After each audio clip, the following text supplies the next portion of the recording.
شروع اللہ کا نام لے کر جو بڑا مہربان نہایت رحم والا ہے۔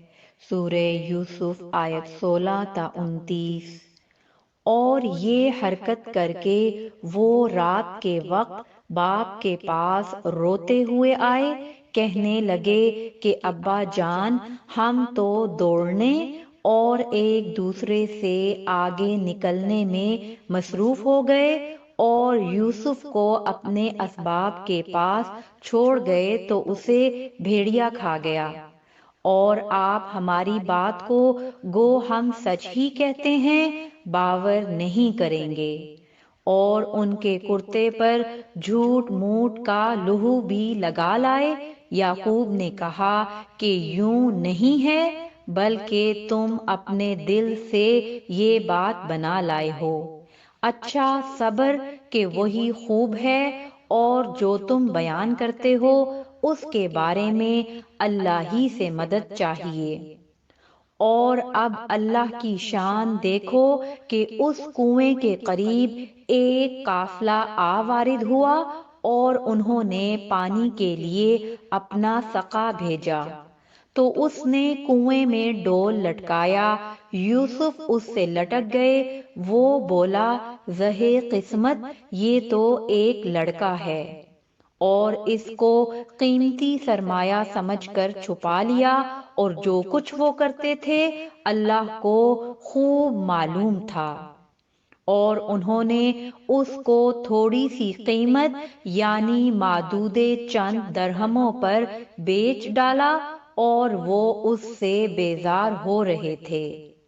اور مصر میں جس شخص نے اس کو خریدا، اس نے اپنی بیوی سے جس کا نام زلیخا تھا کہا کہ اس کو عزت و اکرام سے رکھو، عجب نہیں کہ یہ ہمیں فائدہ دے یا ہم اسے بیٹا بنا لیں۔ اس طرح ہم نے یوسف کو سرزمین مصر میں جگہ دی، اور غرض یہ تھی کہ ہم ان کو خواب کی باتوں کی تعبیر سکھائیں۔ اور اللہ اپنے کام پر غالب ہے، لیکن اکثر لوگ نہیں جانتے۔ اور جب وہ اپنی جوانی کو پہنچے تو ہم نے ان کو دانائی اور علم عطا کیا، اور نیکوکاروں کو ہم اسی طرح بدلہ دیا کرتے ہیں۔ اور جس عورت کے گھر میں وہ رہتے تھے اس نے ان کو اپنی طرف مائل کرنا چاہا، اور دروازے بند کر کے کہنے لگی، یوسف جلدی آؤ۔ انہوں نے کہا کہ اللہ پناہ میں رکھے، وہ یعنی تمہارے میاں تو میرے آقا ہیں، انہوں نے مجھے اچھی طرح سے رکھا ہے، میں ایسا ظلم نہیں کر سکتا، بے شک ظالم لوگ فلاح نہیں پائیں گے۔ اور اس عورت نے ان کا قصد کیا اور انہوں نے اس کا قصد کیا۔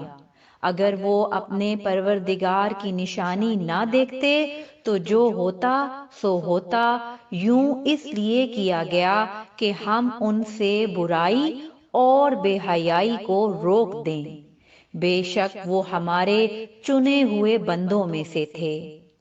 اور دونوں دروازے کی طرف بھاگے، آگے یوسف، پیچھے زلیخا، اور عورت نے ان کا کرتا پیچھے سے پکڑ کر جو کھینچا تو پھاڑ ڈالا، اور دونوں کو دروازے کے پاس عورت کا خاوند مل گیا۔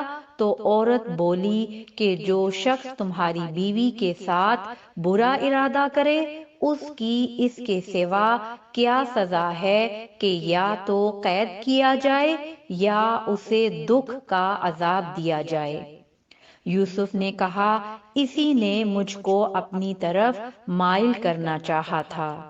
اور اس کے خاندان میں سے ایک گواہ نے گواہی دی کہ اگر اس کا کرتا آگے سے پھٹا ہو تو یہ سچی اور یوسف جھوٹا ہے، اور اگر کرتا پیچھے سے پھٹا ہو تو یہ جھوٹی اور وہ سچا ہے۔